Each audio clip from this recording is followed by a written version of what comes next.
Hey, how we doing, guys? Good morning, everyone. Joe here. Kevin. So the marvelous Mrs. Maisel. Oh my God. I am 2 episodes into this show and absolutely love it. I'm hooked. Me Two too. episodes in.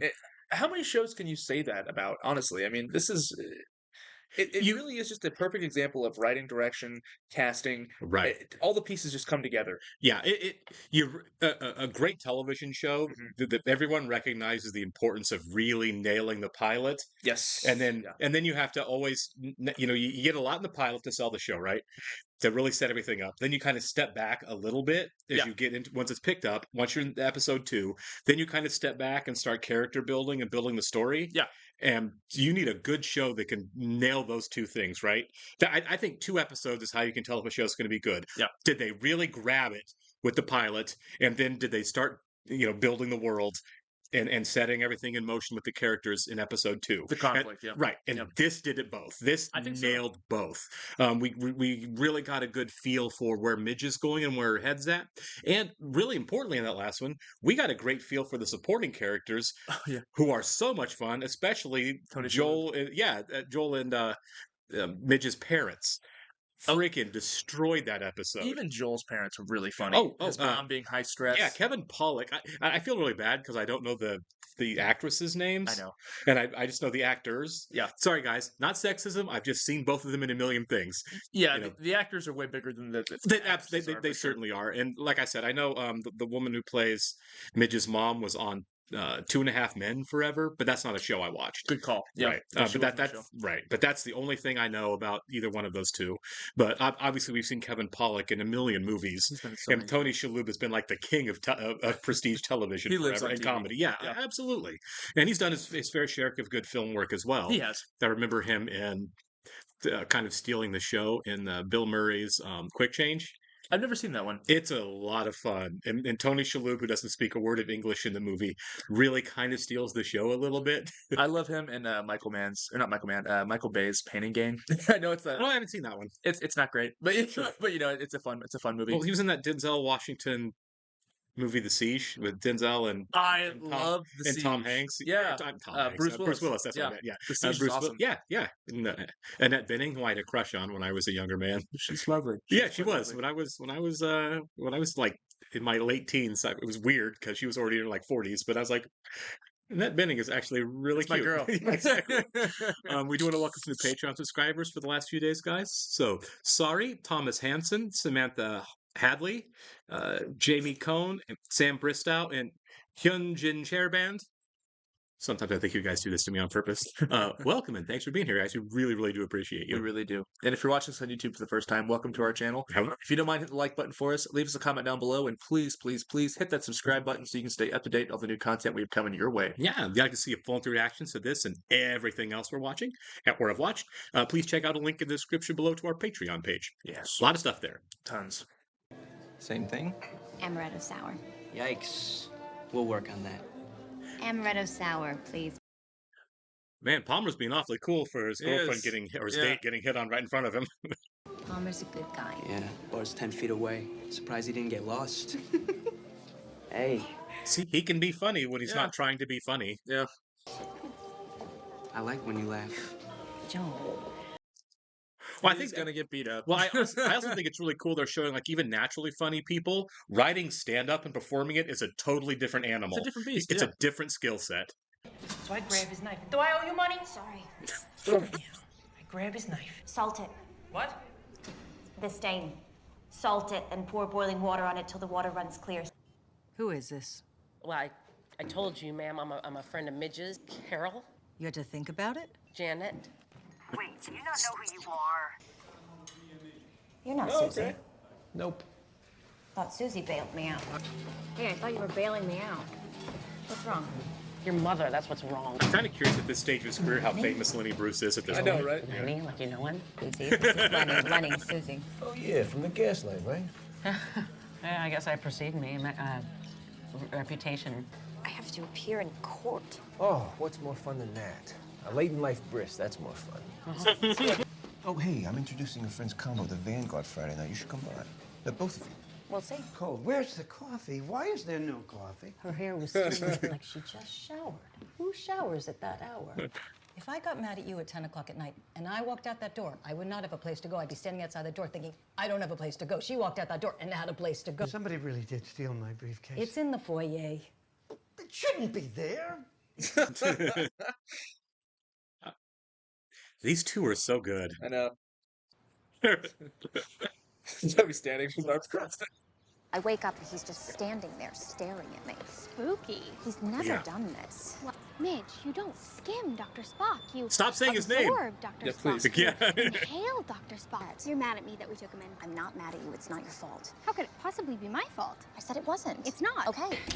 So, Esther's got an ear infection again. It's because her forehead's putting pressure on her eardrums. Did you Oh tell my the doctor God. that? Because if he's not living with that girl, maybe it's not so serious. You said he was in love with her, but maybe he's not. I love this dialogue so Oh, much. for sure. This is like well orchestrated chaos done It so really is, well. yeah. And I really love the look of the subways that they've done in this. I don't know if subways used to look like that, but it looks so cool. One of our subscribers on Patreon told us that they actually did shoot New York. Really? That's amazing. You're my I 11 recognize o'clock? Yeah. Susie, right? Yeah, and this is Miriam Maisel, Michael Kessler. You going somewhere after this? I love Kirk Douglas. I worked pro bono for his pal Trumbo when he refused to name names to Oh, Congress. yeah. Wow. Did you ever see the movie? Which one? Trumbo? With Oh, yeah. Bryan Cranston. Cranston? I have, yeah. He was on their team. Took 4 zaps in the chair to kill poor Ethel. There was smoke coming out of her ears. Jewish women are known to be more difficult. This is really fascinating.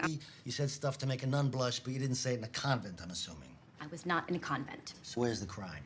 Right. Cops It's that not hang gonna around happen. outside clubs waiting to harass entertainers for doing their thing? I hate that. That's exactly what it was. Yeah. Rose. I just have to let this pass. My daughter's in trouble. And you're She's not not. doing anything about it. God, Charged with 1140A of the penal law while performing in a licensed venue. Mrs. Maisel is as she appears before you, an upstanding citizen with a spotless record. the judge was in The Naked Gun. Oh, yeah. Is your husband in the courtroom? Oh. Who, me? I don't believe Mr. Kessler has a husband. Well, this is a serious matter, little lady. So I'm curious as to why he didn't take the morning off to help you deal with this. You're certainly packaged right. Thank you. In many ways, it's our God. culture that's slipping. Now, I'll consider dismissal She needs to after keep her some mouth shut. assurance that you'll Big no time. longer engage in actions to the detriment of the moral health of those around you. Moral health? Julius Rosenberg, we're framed. Thanks, Judy. I'm not apologizing. Then you're staying here. I can't stay here. I have to pick up my son. Then you gotta pay $200 and apologize to the judge. I need $200. In cash, and I need it in the next hour. What? What do you want me to do? Joel. This is actually nice of him to be concerned. Yeah. Well, he did leave. Right. Yeah, he owes her way more than just $200. Yeah. I mean, she's about to be evicted from her house by her father-in-law. I know. I mean, come on. This looks so good. Trying to get you to tweets and text it with They are bold I'm with the not here wide for the shots on truth, this show, aren't they? It's so fun. Yeah. Is there any way I can get you to change your mind about taking back the apartment? Nope, no way. I paid for it. I overpaid for it. I know. I'll pay for half the apartment. Wow. What do you mean you pay for half? So we're each in 50-50. Maybe it's me, but you always seem to have a weird attitude whenever I brought up the 13. You know what I'm talking about? I have nothing but admiration for the great sacrifice you made to get those poor people out of Germany, Moish. Now we just have to figure out how to get Joel to the next step. Oh, Joe will come back. Follow-through's never been his strong suit. Tell He was already Rosie freaking not out to on the worry, phone, you know? he'll be Yeah, back. he was. I think he already wants to come back. I think so, yeah. I don't think Midge wants him back, though. No. The question is how you get Joel to admit that he wants to come back, you know? Yeah, He seems stupid and prideful. he does. She's okay. Look how I let self-satisfied my he emotions looks. get the better Yeah. of me. After all, I am a woman. I offer this. Plead guilty, and you'll be sentenced to time served. I It's do a love nice choice. a movie or a show with a really evil judge, you know? For sure. Yeah. Because there's no recourse. You know, you're stuck. I'm not gonna be on your couch forever. I promise. What are you talking about? This is great. You're like the pet we never had. Joel Maisel, king of comedy. Oh, yeah, right. We'll see about that. You already gave up on it? Yeah. It's Penny on the line. Again. Tell her I left already. Oh, he wants to come back. He wants for to come back. sure. He- yeah. yeah. I mean, he kind of burned his bridges, though. I mean, I would lay 90% odds, not just for the show, but the characters, that if he says, "Please, could I come back?" she's going to say no. Yeah, I think so too. I really think do. we're there. Yeah. I'll show you how it works. Gene Ammons is Jewish. Ray Charles is very Jewish. Al Jolson is Goyish. So give him a round of applause and don't fake it like you did for me or like your wives do for you. I need to watch the film with Dustin Hoffman. I want to as well, yeah. I'm going to search it out, see if it's on Amazon or something. Yeah, I only got the one. 2 for me. It's true, yeah. We're talking about getting arrested. Yeah. Oh, it's so cute. You got any of your own? A boy and a girl. Yeah, let's see a picture. Oh. And then somebody asked me if I had kids, and I said yes. And they asked to see a picture, and I realized I don't have one. What if I wasn't supposed to be a mother? What if I picked the wrong profession? What if some of us are just supposed to travel a lot? Or run 24-hour diners out in rural areas wearing coveralls? Lindsay Trent in the Hot 3. All right. She won the crowd. I was worried there for a second. I was like, is this going to go off the rails? It kind of went dark there, didn't it? It did, yeah. I mean, especially for the time period. That's the kind of thing women would not say in the 50s. No. I wish I didn't have my kids. Look at his face. He's like, what was that? What is his name? The actor? Yeah. Kessel looks like he fell in a vat of fries. I don't know. I found somebody, and she is impulsive and intuitive and hysterical, and I think she's gonna be big. I got one question. Shoot. What the hell do I do? Yeah, I mean, that's a fair question. He might be the one to help her career out, really. Wait, was I supposed to make a pass at you? No. Where we are, I'm on a couch, and you, I mean, I don't know what happened today. Maybe this was a mistake. So, I'd lay odds she says no. I'm thinking of giving it another go. Oh, Especially the way he worded that. Yeah, the way he worded it. Like, I think I'll take you back. Oh, we didn't get to see it. Oh, she came up alone, though. He likes his bed. And he was staring at Rose in a very weird way. He wanted to give it another go. Really? The bomb now. What did you say? No. I like that. Why? See, he didn't even see that as a possibility. Because you left. Yeah. She can't trust him. No, he cheated on her. It's not even that. It's like anytime he feels bad about himself, he could bail at a moment's notice. Yeah. How can you be in that situation? He's unreliable. Completely unreliable. She had his back for everything. Right? She was his biggest supporter. That's the thing, man. I agree. I think she never would have left him. You know? Never. Not in Right. years. You know? It's a lot to take See? in, right? Look, like, he's like, good for you. It's complicated. It is complicated. You're right. Like, the whole... Every time we see Tony Shalhoub and Kevin Pollak, it's like, oh, we gotta get the kids back together. The kids, like, you know, your husband... And that was a big dress part of nice this for your episode, husband, you know? And it's like, that last moment, it's almost like he's like, you know what? We don't have to bend over backwards for these people. I own 50% of the apartment. You're not going anywhere. You don't want him back. You don't want him back. Yeah, exactly. You know, like I said, I felt like in last episode it was pretty clear that he felt like he made a mistake and wanted to come back, right? Yeah. He wanted to come back, and I felt like I'm pretty sure you know, one, he wants to. Mm-hmm. I didn't know when it would happen. I thought it'd be later in the season. Sure. Like maybe even in the finale of the season we said, Can I come back? But I was pretty sure when he did it, she was gonna say, absolutely not. And now she has another thing, right? That's probably going to work out better for her than being married to Joel. But I mean, I get completely where she's coming from. Yeah. I wouldn't trust the guy either. Well, let's break it down. He comes back. Right. She's back to being his mother. Right. You know, and it's like, coddling him. And she won't have time for herself. She won't have time to do the stand up, you know? Well, and there's no way he'd let her. You know, it would be That's back the to thing. what it was. Is Yeah, I have to sacrifice everything I want to make this guy happy, which is what she was doing. And he'd be so jealous about it too. Oh, there's no way he'd let her go off and do stand up. No way. He's that unselfish. Okay, so the real question is, since we knew that he'd come back running, and want to be back with her, and we thought that was going to be set up for later. Right. Do you think that her being a comic is going to be the big reveal of the show to her family? Like, do you think that she's gonna keep this a secret for a while, and then like later on in the season, then she's like, "Guys, I'm a comic." Well, I kind of feel like, we had the blow up when she told him about Joel, right? And I feel like it's going to be the same thing. Yeah. You know what I mean? They're making a big deal out of Right. it. I think there's one of two ways it happens, and something like that happens in a comedy, right? It's either going to be a very tense blow up moment where she just lets it slip, and now there's new repercussions on a new direction, or she's going to do what she did with the divorce and sit him down and tell him, and they're going to freak out. They're gonna freak out. But no matter what happens, I would bet money that both of her parents are going to be losing it when she says, "I'm going to be a comedian." I think so. What? I think so. Because you've got a rich stay-at-home mom, right? Yeah. And then you've got an academic, and their daughter is saying in 1958, "No, I'm going to do this thing that not many people are doing, and isn't really a career yet." You know what I mean? Like, stand-up comedy, I feel like was pretty new in this time period, right? It was like there was vaudeville and stuff before, but I feel like it's a new medium for sure. Right. Like Lenny's a pioneer. It's a different beast now, like we said earlier. It really is completely. Because it was much more showmany, I guess. You know, Yeah, singing, performative, dancing, right, you yeah, know, right. kind of like use harmonicas, do impressions, character work impressions. Yeah, there's a lot of character work. There's a lot of impressions, and people still do that, but not nearly as much. Now it's more like Now it's more like narrative.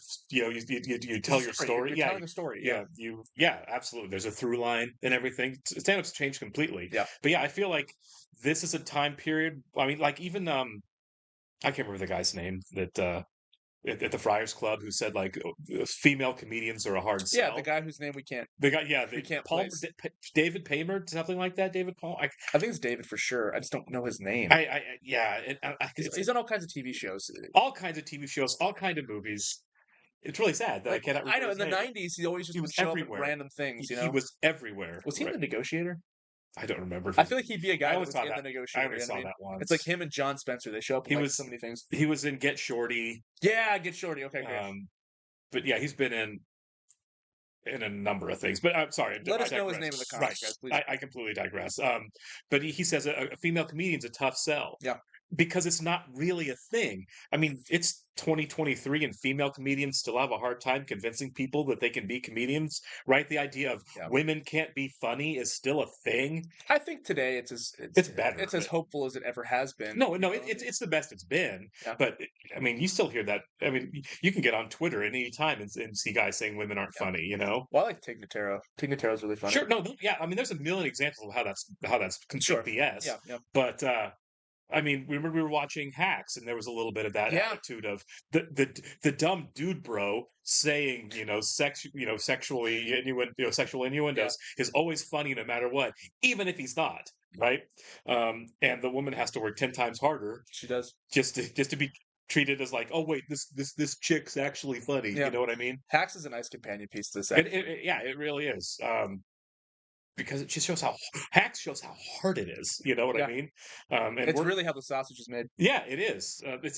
I have a lot of respect for comedians who do it well. Me too.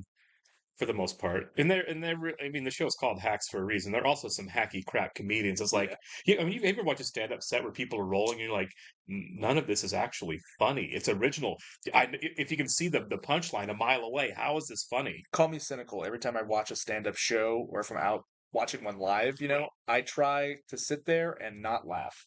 Oh, really? Well, because you don't want to be laughing because everybody else is laughing. Sure. You want to actually take it in and have a genuine response. Yeah. And if you're not laughing, you're not laughing. But I like it when you find yourself surprised. Yeah, that's the thing. It's a surprise for me because for me, when I think of, it's not just that bad comedians aren't funny. Like, sorry to pick on anyone, but I watched clips of Jeff Foxworthy's last Netflix special, and there was nothing funny that I saw. Not even a smile of what I was watching, and the crowd was rolling. And the problem with it wasn't just that the jokes weren't funny, but the punchlines were telegraphed a mile away. Yeah. It's like we're a third of the way through the setup, and I know what the punchline's going to be. And to me, that is like the biggest sin in stand-up. I'm no stand-up expert, but to me, that as an audience member, humor. That is the biggest sin in stand-up. It's like, I can tell exactly what the punchline's going to be. This is lazy writing. Well, also, a guy like Foxworthy has been doing it for what, 30 plus years? Sure, You know? and I'm not knocking the fact that he's had a long career and he's done very well, sure. and he's an older guy, and obviously sometimes comedians are funny for a time and then kind of lose it as they get older. Kind of lose your fastball. Yeah, completely, right? I mean, you could name comic, how many comic actors were funny for a time and now they just nothing they do is funny anymore. Yeah, moving to TV. Yeah, exactly. Well, there's the thing with you get more famous, you get less funny. Yeah, for sure. You kind of lose touch with reality a little bit, you know? Right, and what can you talk about? You know what I mean? Do you buy it when? Well, that's what Hacks was kind of about that too. You know? Yeah, absolutely. It's like can you as a now I'm a millionaire? Can you get up on stage and talk about don't you hate it when I remember seeing a clip from 30 Rock on YouTube, or it might have been on Facebook. It was years ago, but Alec Baldwin makes a comment to Tracy Morgan about how he's lost touch a little bit because he's rich. He's like, "What are you talking about?"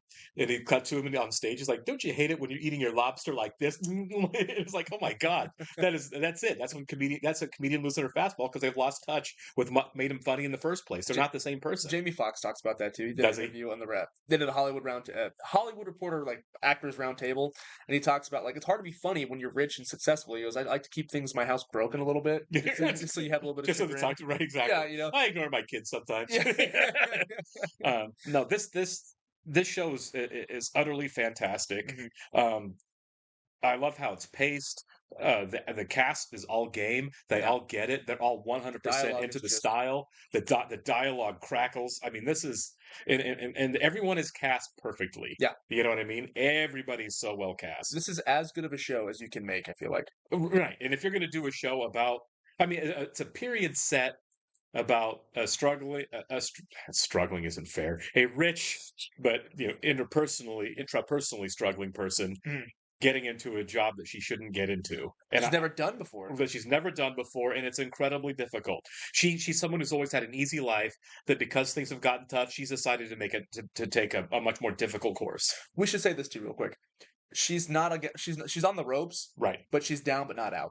She's not like, they don't have those moments where she's like sad and it's like dramatic and she's like, it makes you want to cry. You don't have that. Even though she's kind of going through it, she's hopeful the whole time. Sure. And I like the fact that the show also doesn't hide from the fact that she's also not struggling like other women would struggle if their husbands left them in 1958. I think it's 58, someone said, right? Yeah. She's still rich. She still has her parents. She has a big support system, and she is not hurting for money. No. And honestly, if your husband bails on you during this time period, I feel like that's your big concern as a mother. Is like, we talk about that on Mad Men. Right. It's like, holy crap. Now what? How do I support myself and my kids? Yeah. And that's not something she has to worry about. So she isn't like, and they're not hiding from that. They talk about it a lot. They do. She isn't the typical struggling abandoned divorcee from the time period.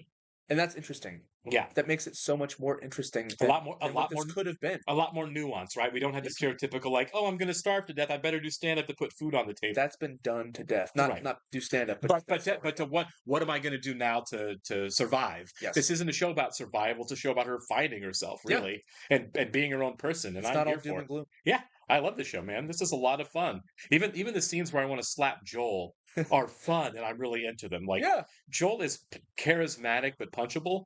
Right, like you don't hate him when he's on screen. I don't. I watch a lot of shows where we're like, oh, this guy's back. We're gonna get through this. You know, with Joel, it's like, oh, Joel. Joel's not Doug Phillips. When I see Joel, I'm like, I hate this guy, but man, he does wear a turtleneck sometimes, though. Yeah, he does. He does rock a turtleneck with holes in it. Yeah. All right, guys, we'll catch you on the next one. See ya.